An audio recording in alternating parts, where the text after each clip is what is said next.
Eu quero saudar a você, professor, professora da Escola Bíblica Dominical, da classe dos jovens, com a paz do Senhor Jesus. Estamos já terminando, na verdade, a última lição do nosso trimestre, lição de número 13, terminando esta carta desafiante para nós, a carta aos Gálatas, com o tema chamado As Marcas de Cristo. Eu gostaria de usar esta lição, uma vez que também nós estamos publicando esta pré-aula, já bem próximo do dia da lição, para você ter algumas aplicações ou algumas interações com a sua turma acerca do tema, uma vez que estes versículos propriamente ditos, com o comentário, eles já praticamente são autoexplicativos, há pouco o que necessariamente explicar sobre o assunto a mais do que o que a revista já nos propõe. No entanto, nós podemos sim fazer alguma interação com os alunos e é aquilo que eu gostaria de compartilhar com você. Então, na página 92, você tem o texto, né, ou a lição dos professores, dos jovens.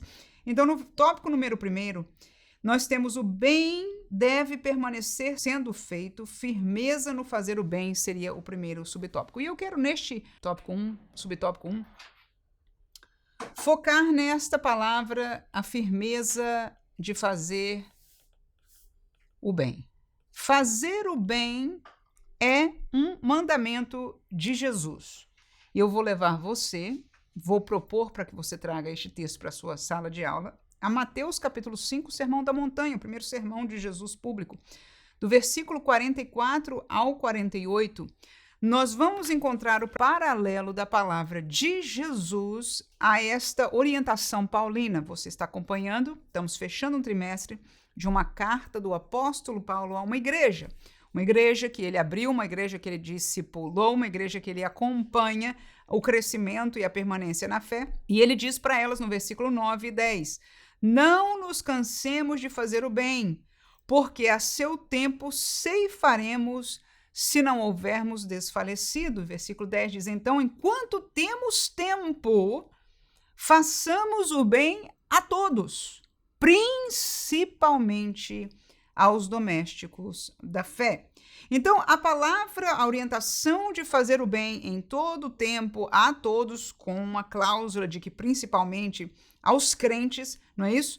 É um cuidado, é uma admoestação que Paulo, este obreiro, este pastor, está dando à sua igreja, no finalizar de uma carta muito forte de orientação para a igreja. No entanto, Jesus, no começo do seu ministério, vindo para um povo que conhece que é de Deus a lei de Moisés, ele, alguns versículos antes do que nós vamos ler, ele começa a falar coisas como essa. Ele diz, olha, a lei dizia isso, porém eu vos digo isso. E você vai perceber que todo o dizer de Jesus é a mesma virtude da lei, mas mais aprofundada, mais rígida, mais difícil de viver.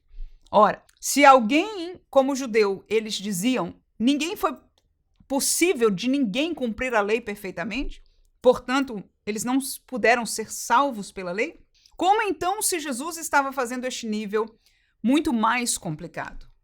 A solução nós conheceríamos pouco tempo depois do ministério, da morte e da ressurreição de Jesus, com a vinda do Espírito Santo. O único poder capacitador de nós obedecermos à lei de Deus na dimensão do Novo Testamento, que é a que nós vamos ler aqui, que Jesus traz para nós, é em ter uma nova vida em Cristo a partir da presença do Espírito Santo em nós. E parte desta realidade de pertencer a Deus, de obedecer a Deus, está ao fazer o bem. E eu quero ler com você, e eu proponho que você leia isso com os seus alunos, que eu vou começar do 43, que diz, olha, ouviste o que foi dito, ou seja, que a lei dizia, amarás o teu próximo e aborrecerás o teu inimigo, ou seja, esta era a condição, a cláusula, a realidade do tempo da lei. Ele diz, eu, porém, vos digo, amai a vossos inimigos, bendizei, ou seja, falar bem de quem vos maldiz, ou seja, de quem fala mal de você. Fazei bem aos que vos odeiam e orai pelos que vos maltratam e vos perseguem, para que sejais filhos do vosso Pai que está nos céus, porque faz que o seu sol se levante sobre maus e bons, e a chuva desça sobre justos e injustos. Pois se amardes os que vos amam, que galardão tereis? Não fazem os publicanos também o mesmo? E se saudardes unicamente os vossos irmãos, que fazeis demais? Não fazem os publicanos também assim? Sede vós, pois, perfeitos, como é perfeito o vosso Pai que está nos céus. Então, Jesus também chama aquela multidão que está começando a conhecê-lo e a reconhecê-lo, talvez como um profeta, e ele, com certeza, na esperança de que eles reconheçam ele como o Messias, o Filho de Deus, mas ele está ensinando sobre o fazer o bem. E ele está tirando da dimensão da lei passada para uma dimensão à semelhança do Pai Celestial. Ele diz, olha, o Pai Celestial faz tanto para quem é bom como quem é mau, como quem o serve como quem não o serve, como quem é grato como quem é ingrato. Ele dá e ele faz o bem para todos. E fazer o bem para aquele que nos faz bem não é crédito nenhum, mas nós devemos fazer à luz, imitando ao nosso Pai Celestial. É o que Jesus nos ensinava. Paulo diz, irmãos, convém fazer o bem a todos. A minha pergunta agora para a classe é, quem é o seu todos? Será que você pode dar, cada aluno, um exemplo de alguém a quem você fez o bem ou faz o bem e um exemplo deste bem que você faz? Eu acho que não tem como ser mais prático do que isso e mais desafiador. Eu só não vou pedir para você, professor, não deixar todo mundo falar só a mãe. Eu faço bem para minha mãe e o que eu faço é isso. O que quer de bem que este ou esta faça. Então, um que vai falar da mãe ou do pai, outro vai fazer o bem para o seu pastor, outro bem vai fazer o bem para o seu chefe. E até você pode pedir, olha, será que alguém tem um exemplo de estar praticando, fazendo o bem? Aconteceu isso na sua vida. Eu tenho um exemplo, quando eu estava pensando nessa dinâmica aqui, eu tenho um exemplo de alguém dentro da igreja, mas uma pessoa que, infelizmente, acontece dentro da igreja, acontece. Fez a minha vida miserável, irmãos. Fez a minha vida difícil mesmo, né? Era uma situação complicada. Mas aconteceu um acidente um dia e essa pessoa cortou o dedo na igreja. E eu era a pessoa que, quando alguma criança aconteceu algum acidente, alguma coisa, então eu tinha acesso ao escritório lá e a gente tinha um kit, né, de primeiros socorros e eu ajudava essas pessoas e pronto, aconteceu com aquele irmão, né? E eu, na hora, você fala, mas justo esse. Mas pela graça de Deus, eu falei, não, de maneira alguma, eu não posso, na verdade, nem sentir mal. Eu fui atender e ofereci, claro que é uma situação que você ressente que seja a pessoa, né? Mas fiquei feliz de ter feito bem com todo carinho, fui lá, lavei, fiz o que devia fazer, né, da maneira certa, cuidei até que ficasse bem o seu ferimento. E eu agradeci a Deus por esta oportunidade, né, de fazer ao bem alguém que estava me perseguindo. Então, exemplos como esse, peça aos seus alunos que falem. Não só a todos, talvez ao irmão, talvez alguém que faz o bem de volta, mas por que não pedir se alguém tem um exemplo, como Jesus fala aqui, de demonstrar amor a um inimigo prático? De como você falar bem de alguém, literalmente falar bem alguém que fala mal de você.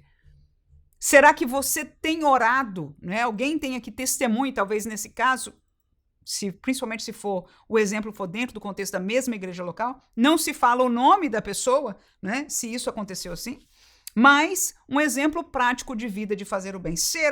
A Bíblia nos manda fazer o bem. Jesus nos mandou fazer o bem, inclusive aqueles que teoricamente não merecem, são nossos inimigos, nos perseguem, mas nós, à semelhança de Deus Pai, devemos ser perfeitos e esta perfeição está alocada com o fazer o bem. Qual é na prática? Então, peço aos seus alunos a participarem disso aí. No segundo tópico, aparência na carne. Primeiro subtópico. Diz que os judaizantes queriam, está logo no primeiro parágrafo, no finzinho aí, demonstrar uma aparência de que andavam no Espírito. Eles preferiam uma marca de um ato exterior. A segunda colocação que eu quero propor para a nossa sala de aula é isto. É a realidade do exterior ser diferente do interior. Uma das coisas, eu não separei o versículo aqui, mas você pode lembrar e até buscar depois, que Jesus colocou, se não me engano, é 23 de Mateus, quando ele fala acerca dos fariseus. Vocês por fora são uma coisa, mas por dentro são outra. Outras vezes ele falou ao povo, ele diz, olha, ouça o que eles falam, mas não faça o que eles fazem. Ou seja, há um diferencial entre o que é exposto daquilo que verdadeiramente enche o coração ou está no coração das pessoas. E eu, na aula número 13, para os adultos, por outro tema, mas nós acabamos usando isso aqui que eu vou colocar para você. Quando eu quero julgar, e eu digo isso com o coração dolorido, porque eu gostaria de ser inclusiva dentro do contexto do mundo evangélico. Eu não estou falando do mundo, eu não estou falando do pecado. Mas eu gostaria que todos nós evangélicos que abraçamos a fé em Cristo Jesus, que carregamos uma Bíblia e dizemos que defendemos esta palavra, que amamos a palavra, que somos de Cristo, que aguardamos a vinda de Jesus, fôssemos um nisso, mas infelizmente nós sabemos que há uma série de diferenças entre nós.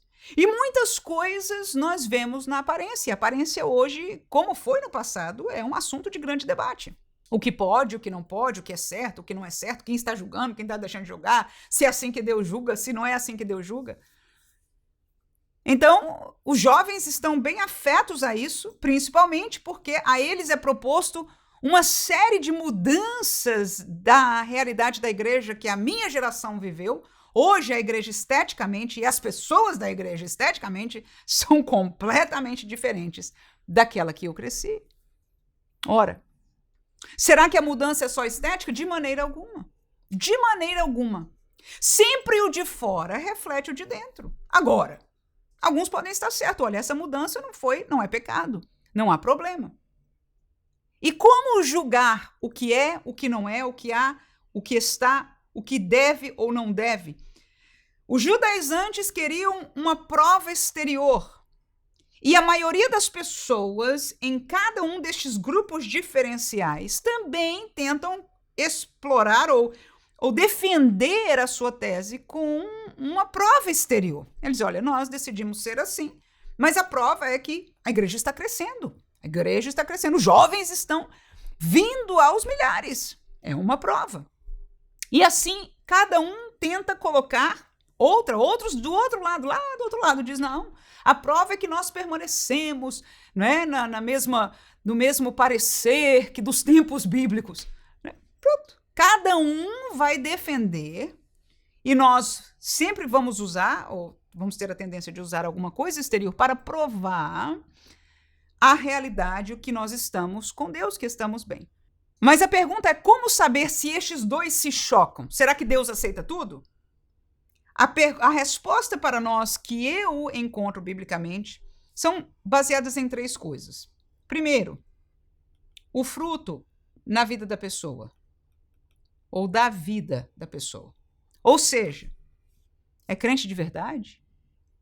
Ora, não vive em pecado? Uma das coisas, até foi hoje, eu nem conhecia, tem um evangelista que está no Panamá. Escutei hoje, no YouTube, um rapaz aqui que trabalha, o pastor Mike Winger, que parte do seu ministério é expor coisas como essas. E este evangelista, né, muito famoso, massas e massas, e está lá orando, e está lá acontecendo, e está supostamente publicando que muita gente se salvando, e é o grande evangelista do Panamá, e ele é cidadão americano também, etc. Mas agora está saindo uma atrás da outra. As pessoas, as mulheres que ele fez o que fez, eu não vou falar detalhe algum sobre isso, mas, ou seja, a realidade da vida da pessoa, irmãos, eu falo feito Paulo dizia, ouvindo o testemunho das pessoas que falaram, né? É pior do que dos gentios, quando Paulo viu um caso desse lá na igreja de Corinto. Então a pergunta é, e às vezes o fruto na vida a gente não vê logo de cara, às vezes você vai saber anos depois. Porque a fama e a realidade dos que estão ao redor e a outras coisas que rolam por aí fazem haver uma proteção de que este fruto não apareça. As palavras, a afeição, saem como se fossem perfeitas, mas a realidade do fruto de quem convive com ele ou com ela não é bíblica, tanto quanto se fala. Segunda coisa, os sinais de Deus. Estes sinais... Por exemplo, este evangelista diz, olha, Deus está comigo, está aqui, aconteceu, cura, salvação, pá, sinais. E outros não têm sinal algum. A pergunta é, estes sinais são de Deus? Como comprovar? E a terceira coisa que eu quero colocar aqui é exatamente esta palavra que está vinculada com todas as outras. E talvez deveria ser a primeira, ok? A doutrina. O que é a doutrina? É o que esta pessoa defende como tese, como base, como a verdade bíblica para ele ou para ela. Porque em todos estes grupos, como dos fariseus aqui, dos judaizantes inclusive, que usavam da aparência para defender a sua essência, eles têm uma essência e esta essência é baseada aonde está baseada a sua fé. Não muda disso, todo mundo tem. E nunca vai ser 100% contrário. A maioria dessas diferenças, nós temos algumas coisas e até muitas coisas em comum que eles vão dizer, você vai dizer, poxa, é verdade isso. E é verdade aquilo. E é verdade aquilo outro. Mas você vai achar um erro que é gritante. E você nunca vai achar só tem mais uma coisa. Você sempre vai achar um problema e outro. E se você conseguir ainda olhar por cima, não só ouvir o que a pessoa dizer, mas ouvir, entender e perguntar-se a si mesmo, ora, se alguém vive este evangelho ou segue esta maneira de ser, qual é o fruto na vida desta pessoa? Aonde estão as coisas de Deus na vida desta pessoa? Se ele ou ela segue, qual é a prioridade? Até na lição dos adultos eu dei um texto para nós analisarmos de Paulo, mostrando isso cada vez mais forte. Com isso eu quero dizer o seguinte, há como nós discernirmos. E desta lição nós aprendemos o quê? Que a aparência não é tudo, ok?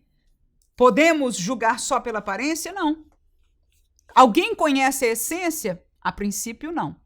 Mas a Bíblia diz que pelos frutos nós conheceremos que árvore é, o que está dentro. A boca, em uma hora ou outra, vai falar daquilo que o coração está cheio. E é na hora que a boca falar, escapar, no melhor dos sentidos, quando se tenta cobrir, não é? É que nós vamos descobrir qual é a profundidade doutrinária, ou seja, onde esta pessoa ou este ministério está se apartando da palavra de Deus. Se é que está. Se não está, se é uma coisa que, não, enfim, realmente não é importante ou não está em verdade contraditória à palavra de Deus, então nós somos com eles também. Amém?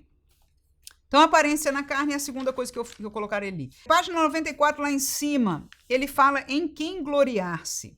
Com relação a isso, eu quero lembrar-nos que alguns de nós no meio evangélico nos gloriamos na letra, na teologia. Alguns até chamam estes de legalistas. Eu não concordo de usar este nome para isso, eu acho que não é próprio, mas que só pensa, é uma coisa muito teórica, só na teologia e no que é certo e na doutrina, etc, etc, e a pessoa gloria-se nisso. Está errado conhecer a palavra de Deus e ser zeloso pela palavra? De maneira alguma. Mas a nossa glória não deve ser esta. Esta é, vamos dizer, para mim, a palavra de Deus e a doutrina bíblica é a base da minha fé. É como eu conheço a Deus. No entanto, eu não me glorio na teologia. Eu me glorio no Senhor que enviou esta palavra. E Ele quem enviou e fez dela a revelação única para as nossas vidas. Mas alguns passam deste sentimento para um sentimento mais teológico, ou na época a gente falava da letra, não é o da lei, e esta é a sua glória. Outros se gloriam no contrário, na liberdade. E Paulo até tem algumas perguntas para a igreja. na realidade moderna de hoje da igreja, nós somos, como crentes, muitos se gloriam na liberdade. Não, isso não tem nada a ver, nós somos livres. E Paulo faz algumas exortações à igreja, principalmente de Romanos. Ele pergunta, será que por acaso essa liberdade de Cristo, a graça de Cristo, ela nos está dando passe livre para pecar? Claro que não. E ele faz algumas perguntas como essa, mas muitos de nós, cristãos de maneira geral, nos gloriamos na liberdade. Então, uns se gloriam na letra, na lei, outros se gloriam na liberdade. Mas nós somos ensinados nessa lição que Paulo diz que não seja a nossa glória em nada mais a não ser o quê, irmãos? Na cruz de Cristo, em Cristo. Ele viu o mundo, diz o texto aqui, como crucificado, ou seja, morto. E da mesma forma se via morto para o mundo. Então, a glória é na cruz de Cristo. Não é só em Cristo, é na cruz de Cristo. E é por isso que eu marquei esta palavra aqui do nosso comentarista. Porque foi na cruz, a cruz fala de morte, aonde ele diz, Paulo via o mundo crucificado para ele e ele crucificado para o mundo, que talvez ainda seja mais próprio, porque na cruz quem é crucificado é o homem. E Paulo fala isso em outros textos, eu morri para o mundo, eu estou crucificado com Cristo e não vivo mais para este mundo.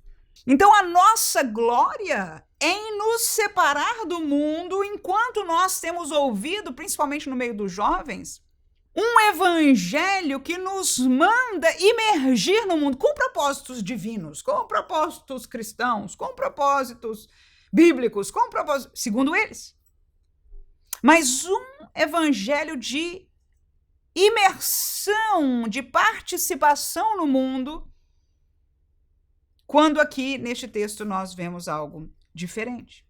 Terceiro tópico da lição, as palavras finais. Primeiro subtópico, ele fala se Jesus faz acepção de pessoas, e ali ele fala sobre ser uma nova criatura, né? A marca do salvo é ser nova criatura. E esta nova criatura, ela tem algumas características. Mas para falarmos em uma realidade simples, meu nome é Manuela, se eu sou salva, existiu uma antiga Manuela e uma nova Manuela. Houve uma transformação intrínseca, algo mudou na minha vida. Não foi uma mensagem, uma ideologia que eu aceitei como verdade, não. Algo transformou a minha vida. Me mudou de dentro para fora. Segundo subtópico aqui, nós estamos falando da marca de Cristo. E essa é uma outra oportunidade para você perguntar diretamente aos alunos. Será que alguém aqui tem ou carrega sobre a sua vida alguma marca de Cristo? E Paulo, você pode ler o texto aqui, né? Paulo, no primeiro parágrafo mesmo, no final, está dizendo, essa expressão remonta aos sofrimentos e adversidades enfrentados por amor a Jesus ao longo do seu ministério. Que sofrimento nós temos enfrentados por Jesus? Sofrimento. Será que alguém do grupo que nos se encontra tem carregado alguma? Paulo carregou muitas. Ele, quando dá a lista, coitado, dá até dó. Muito sofrimento, muita dor, irmãos, muita. E física, inclusive, né? Graças a Deus, essa não é a realidade nossa, mas as marcas de Cristo. E no terceiro subtópico aí, ele vai falar sobre a graça, e nós vamos terminar com ele, que é o último também, mas esse aqui é muito importante, tá? E eu vou ler, esse vai ser o único subtópico que eu vou ler com você, a graça. Por quê? Porque a graça também, Paulo é alguém que, como eu disse, na carta aos Romanos e em outras cartas, ele questiona esta realidade da graça. Porque a graça, muitas vezes hoje, é usada banalmente, ou seja, como uma desculpa para viver uma liberdade que não é bíblica. A graça é uma realidade bíblica, é divina, aleluia. Mas ela tem sido usada como palavra como uma teoria para uma realidade que não é nada, que não tem nada com Deus, não tem nada com Jesus, não tem nada com o Evangelho de Cristo Jesus. Então vamos ler o texto aqui. Paulo começa a sua carta aos Gálatas desejando graça e paz da parte do Senhor Jesus Cristo e conclui com a graça de Jesus. Ao longo da carta ele mostrou que a graça não somente é para a salvação, mas também para a nossa vida cristã. Aí olha que interessante o que o nosso comentarista nos lembra. Ele diz, ele, Paulo, experimentou a graça em sua vida, mesmo quando teve negada uma oração por si mesmo ao ouvir de Deus. E disse-me, a minha graça te basta, porque o meu poder se aperfeiçoa na fraqueza. Então, o que eu vejo aqui? Primeira coisa que eu aprendo da realidade da graça na vida de Paulo é que a graça de Deus não obstrui a verdade. Pelo contrário. Nem obstrui o caminho de Deus para este servo, que não é um caminho de perfeição, de saúde perfeita, de dinheiro ao montão, de bem recebido, de grande crescimento, parece ovação e plateias em todas as cidades onde Paulo chegava. Nada disso. Pelo contrário. E diga-se de passagem, um dos sofrimentos que ele tinha aqui, né, na fraqueza, neste caso aqui, ele dizia, era psicológico, / espiritual. Neste caso aqui, outra fraqueza que Paulo tinha era na carne. Ele tinha na carne, nos olhos é um exemplo bem claro, uma enfermidade. Mas a graça, ela fala a verdade e esta mesma graça ajuda, sustenta aquele que é temente a Deus. Aquele que se rende ao querer de Deus. Paulo aqui pede ao Senhor algo neste texto. Depois você pode olhar o texto ali de 2 Coríntios 12, né? Ele pede ao Senhor, tira isso de mim, Senhor. E a resposta que você leu aqui, que o nosso comentarista nos faz lembrar, de Deus foi essa. Deus não disse sim, pelo contrário, disse não, negou.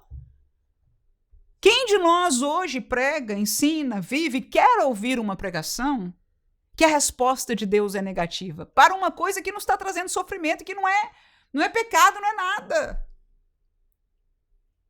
Na verdade, quem olha diz, olha, Senhor, realmente tem misericórdia do teu servo Paulo.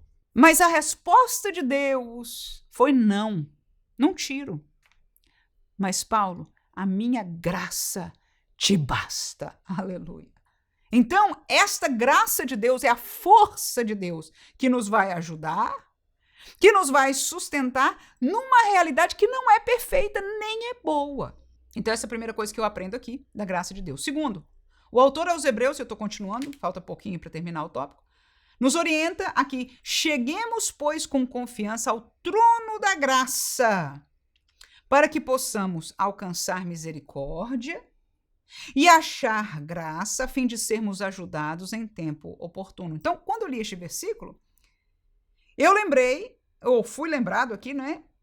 Que nós cheguemos com confiança ao trono da graça. E eu me pergunto, no texto de Hebreus, que Hebreus fala, né, que nós temos, foi rasgado, nós temos acesso ao trono, né? Fala deste nosso acesso. Quem é que está no trono sentado? Estevão viu Jesus de pé ao lado do trono de Deus. Quem está no trono é Deus. A graça provém de Deus.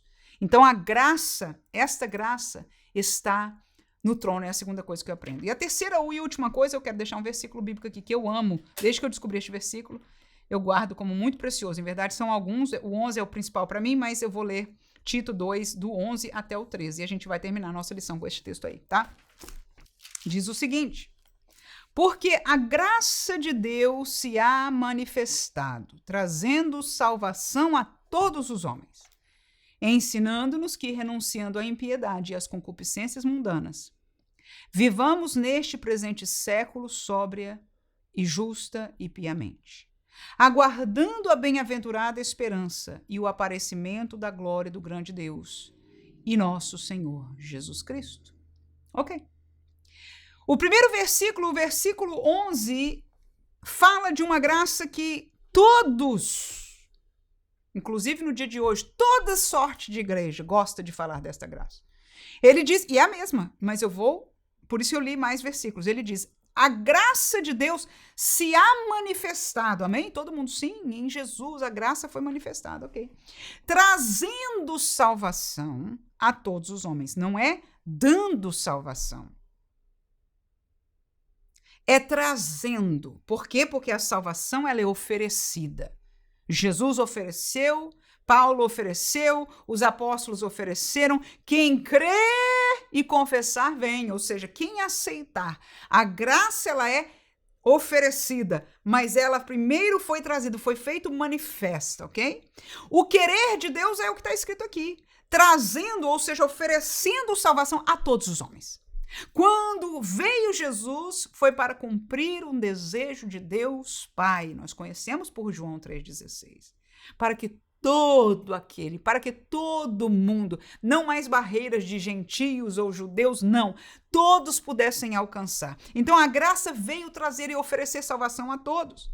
Mas o interessante é que é uma vírgula e não um ponto entre o versículo 11 e 12, portanto o pensamento aqui continua falando desta graça. A graça de Deus nos ensina, é o que diz o versículo 12, que nós devemos renunciar à impiedade e às concupiscências mundanas. Pronto.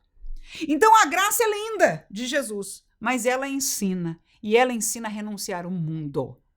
Todos os valores do mundo, todos os prazeres do mundo, toda a impiedade, tudo que é parte deste mundo, e você vê Satanás oferecendo algumas coisas para Jesus na tentação. E você conhece em onde eu temos sido tentados. Então, a graça nos ensina que nós devemos renunciar ao mundo. E viver no tempo presente, sóbria, justa e piamente. Com o foco aonde? Com a cabeça aonde? Um evangelho que aponta para onde? Aguardando. O crente renuncia ao mundo e está aguardando a bem-aventurada esperança. Qual é? Que a direita ou a esquerda ganhe? Não. O crente vive aguardando que o porta de emprego abra. Não, pode ser providencial para você, que Deus abençoe. Mas esta não é a grande esperança da graça. A graça de Deus em Jesus, que trouxe salvação, aguarda a bem-aventurada esperança que é o aparecimento do grande Deus e do nosso Senhor Jesus Cristo, ou seja, a vinda de Jesus. A realidade da eternidade é para onde a graça aponta. Este é um diferencial doutrinário, quando nós falamos como discernir entre os evangelhos que nós temos visto e aquele que é verdadeiro. Um dos pontos essenciais é este aqui. O evangelho verdadeiro, a graça verdadeira bíblica, é verdadeiro porque é bíblica, ninguém conhece de outro lugar. Manifestações, irmão, um monte de lugar pode aparecer. Mas esta revelação foi selada e foi dada por Deus.